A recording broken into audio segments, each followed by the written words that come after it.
لا إله إلا الله لا إله إلا الله لا إله إلا الله ما لنا رب سوى لا إله إلا الله لا إله إلا الله لا إله. بسم الله الرحمن الرحيم. صدر علی قدر حضرت مولانا بدرالدین احمد صاحب دامت برکاتہ اس پروگرام کے مہمان خصوصی ممتاز دانشور اور میرے بہت اچھے دوست محترم المقام جناب فیضان مصطفیٰ صاحب، حضرات علماء کرام اور عزیز طلباء، باتیں بہت سی بڑی اہم باتیں آپ کے سامنے آئی ہیں اور وقت بھی بہت کم ہے، لیکن میں دو تین باتیں انشاءاللہ کم سے کم وقت میں ضرور آپ سے عرض کروں گا۔ پہلی بات یہ ہے کہ مولانا بدرالدین احمد صاحب کا سب سے بڑا کام میں یہ سمجھتا ہوں کہ ہمارے مدارس کے حلقے میں انگریزی زبان سے جو الرجی تھی اس کو ختم کرنے میں تو نہیں، لیکن اس کو کم کرنے میں انہوں نے اہم کردار ادا کیا ہے۔ زبان اظہار کا ایک ذریعہ ہوتا ہے، اور میں تو اپنے یہاں طلباء سے کہتا ہوں کہ ہمیں انگریزی زبان سے متوحش نہیں ہونا چاہیے۔ آج سے 500 سال 1000 سال پہلے اگر آپ کو پوری دنیا میں اسلام کا پیغام پہنچانا ہوتا تو کم سے کم آپ کو 1100 زبانیں سیکھنی پڑتی، لیکن آج اللہ تعالیٰ نے آپ کے لیے یہ نظام پیدا کرنا دیا، یہ سہولت پیدا کر دی کہ اگر ایک زبان کو آپ اچھی طرح سیکھیں تو پوری دنیا تک آپ اپنا پیغام پہنچا سکتے ہیں۔ اگر اس نقطۂ نظر سے آپ دیکھیں، حالانکہ مجھے بھی انگریزی زبان نہیں آتی ہے، لیکن میں انگریزی زبان کے اس فروغ کو، اس کی وسعت کو، اگر ہم اس کا صحیح استعمال کریں تو ہم سمجھتے ہیں کہ یہ ہمارے لیے بہت بڑی رحمت ہے۔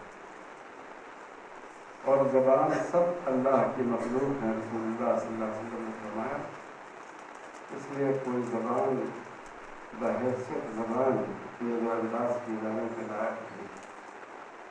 حضرت مولانا محمد قاسم نانوتوی رحمۃ اللہ علیہ نے سر سید احمد خان مرحوم کو خط لکھا تھا کہ مجھے اس بات سے بڑی خوشی ہوگی کہ مدرسہ عربیہ دیوبند سے بچے اپنی تعلیم کو مکمل کرنے کے بعد مدرسۃ العلوم علی گڑھ میں، آپ کے مدرسۃ العلوم میں لوگ جدید علوم کو بھی حاصل ہے۔ اس لیے ہمارے بزرگوں نے کبھی اس کو ناگوار خاطر نہیں سمجھا۔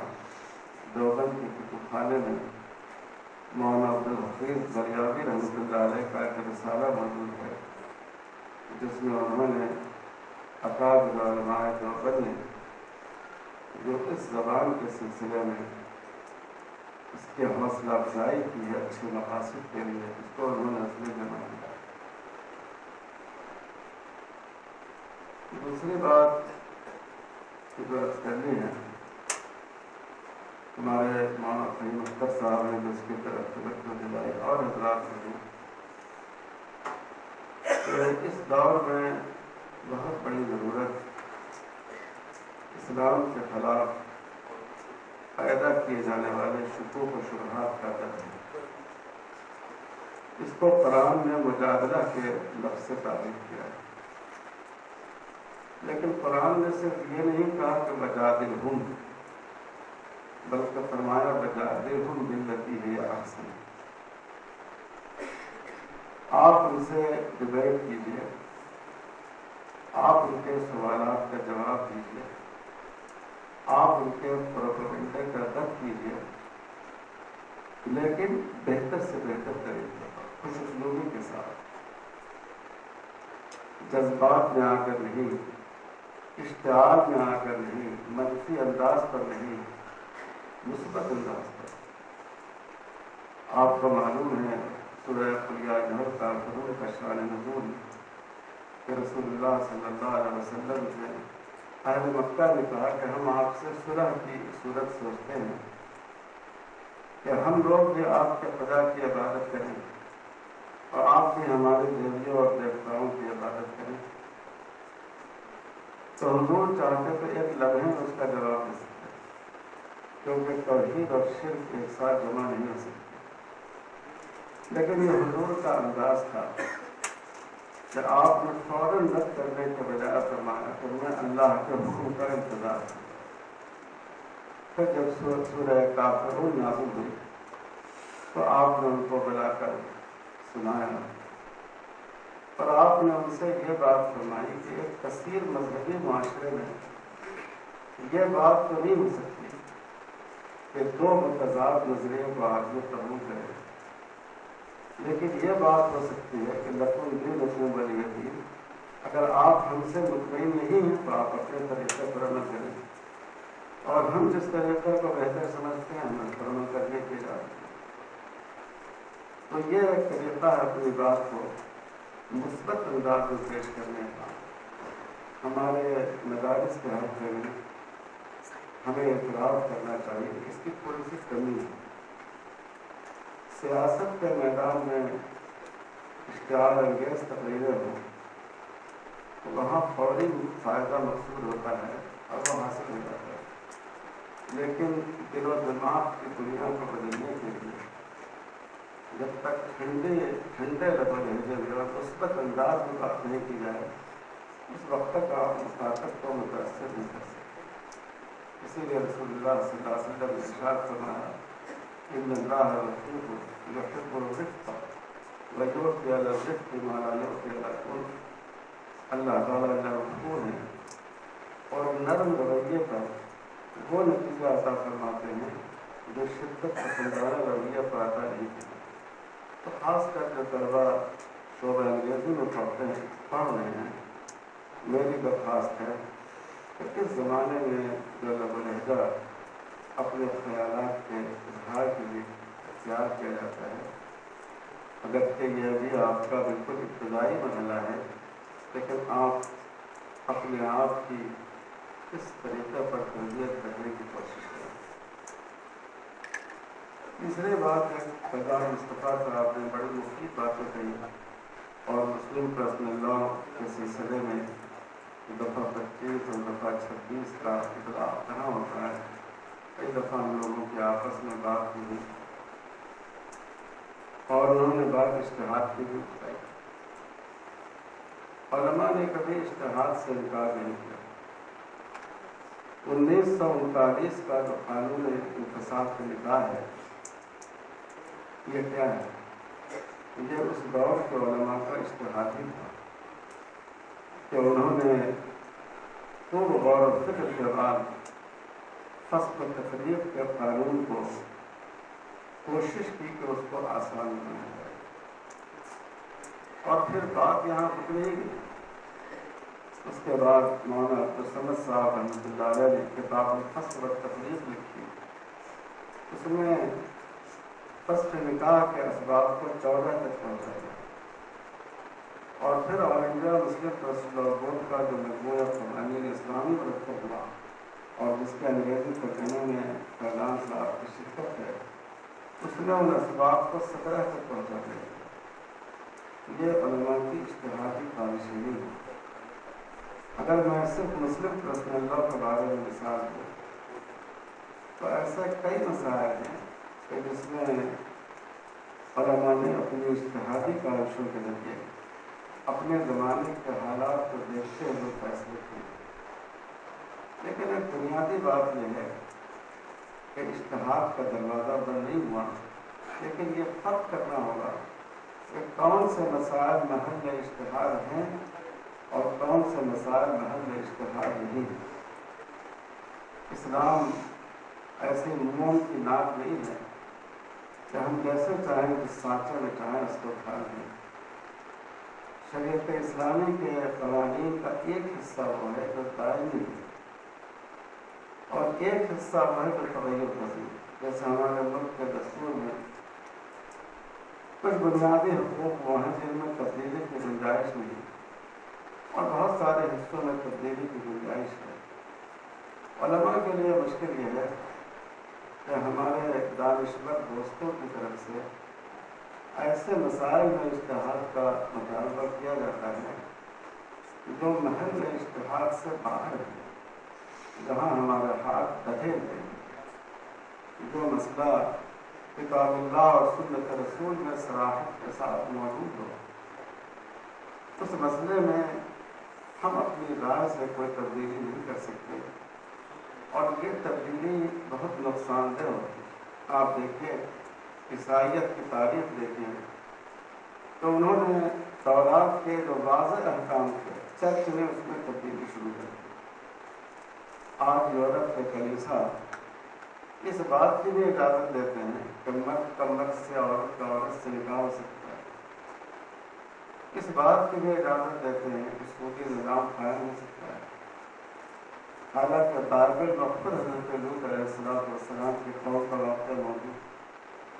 تو جب اجتہاد کے لیے محل اجتہاد اور وہ چیزیں جو محل اجتہاد نہیں ہوں، اگر آپ ان کی تقریب نہیں کریں گے تو دین کی بنیادیں مٹ جائیں گی اور ان کی شناخت گم ہو جائے گی۔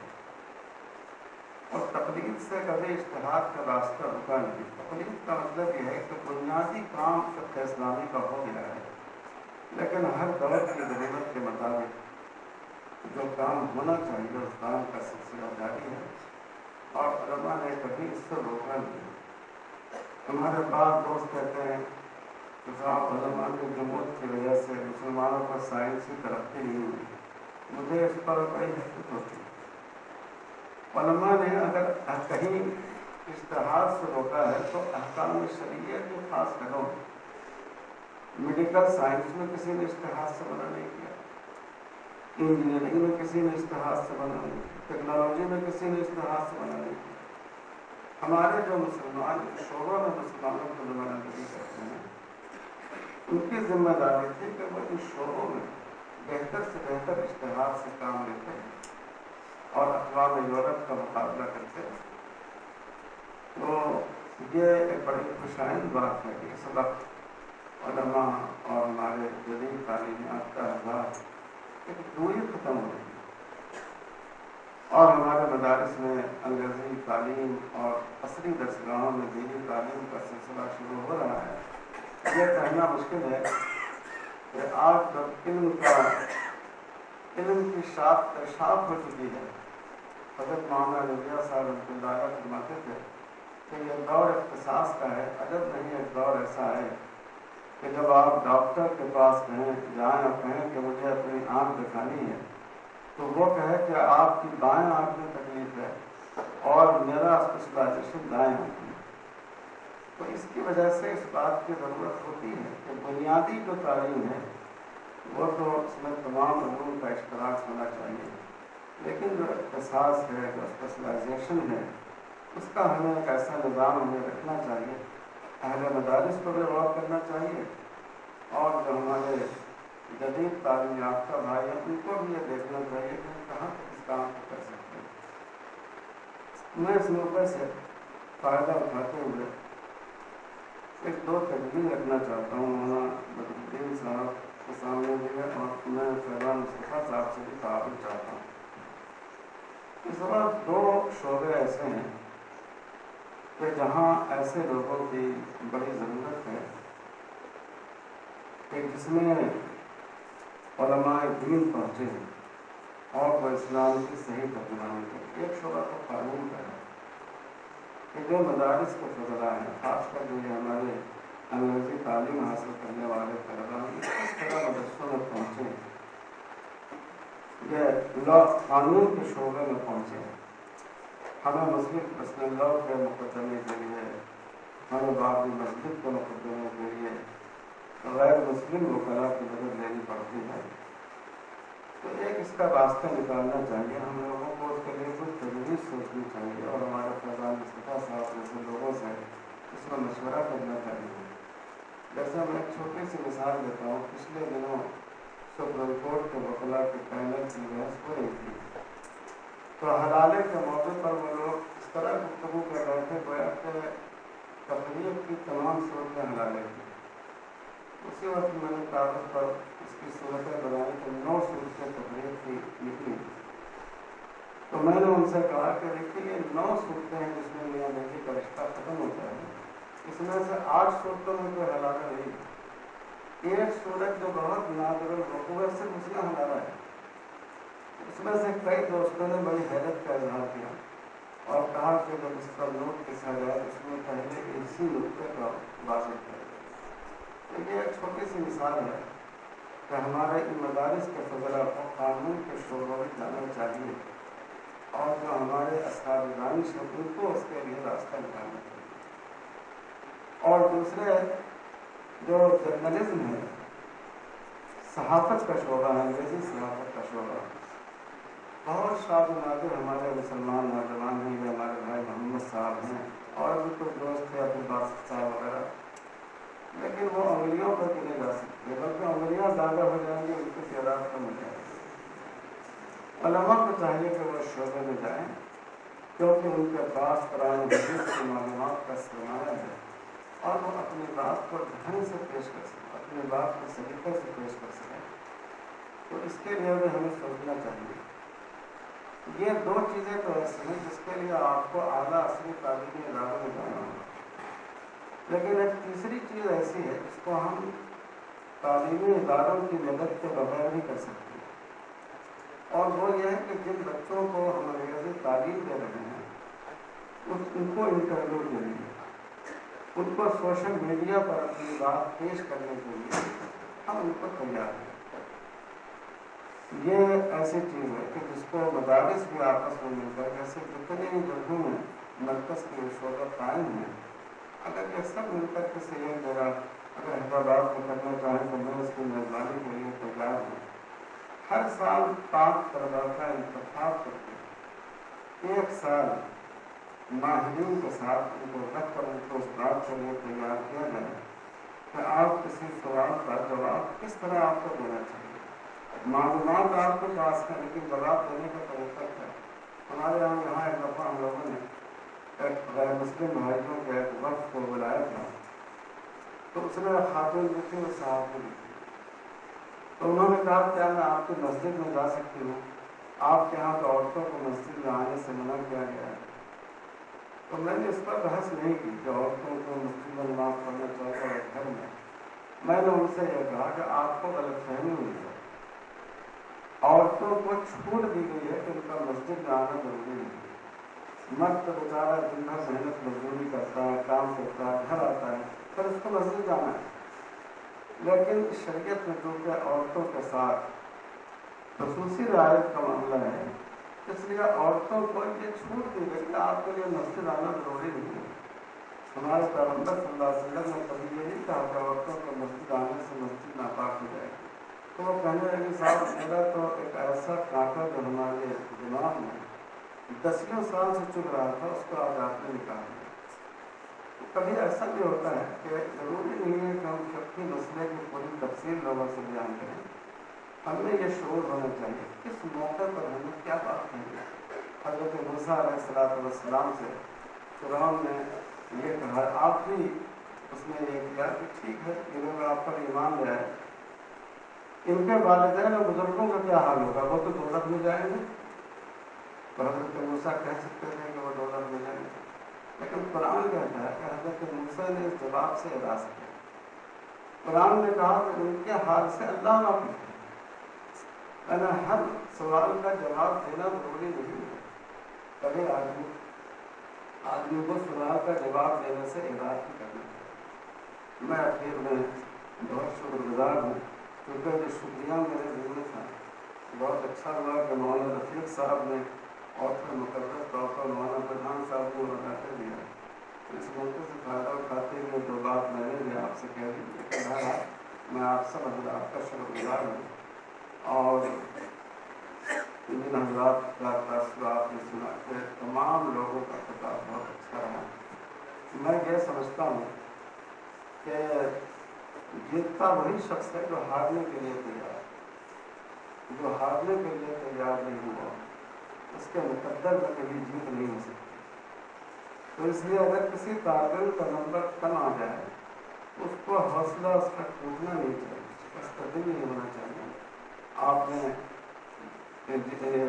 اپنے صدر کے عبد کلام کے بارے میں سنا کہ ابتدائی زندگی میں انہیں ایک مرحلے میں ناکامی سے گزرنا پڑا، لیکن ایک ایسا زمانہ بھی آیا کہ جس نے ان کو اس ملک کا نہ صرف صدر بنایا بلکہ کہنا چاہیے کہ اس ملک کے سب سے بڑی محسن شخصیت کی حیثیت سے یاد کیے جانے کے لائق بنا۔ میں آپ سب حضرات کا بہت شکر گزار ہوں۔ وصلی اللہ علیہ محمد وعلی آلہ وصحبہ اجمعین والحمد للہ رب العالمین۔ Eastern Crescent is not just an English monthly, but differs from others in many ways. It consists of well-researched articles, targets issues which seldom get the attention of the mainstream media, gives every issue its deserving place, answers the misconceptions about Islam and Muslims, acts aptly on its slogan, Alternative Media, People's Choice. For subscription and other details, please contact us on 022-2677-1618 or 022-2679-8538. You may also log on to www.easterncrescent.in.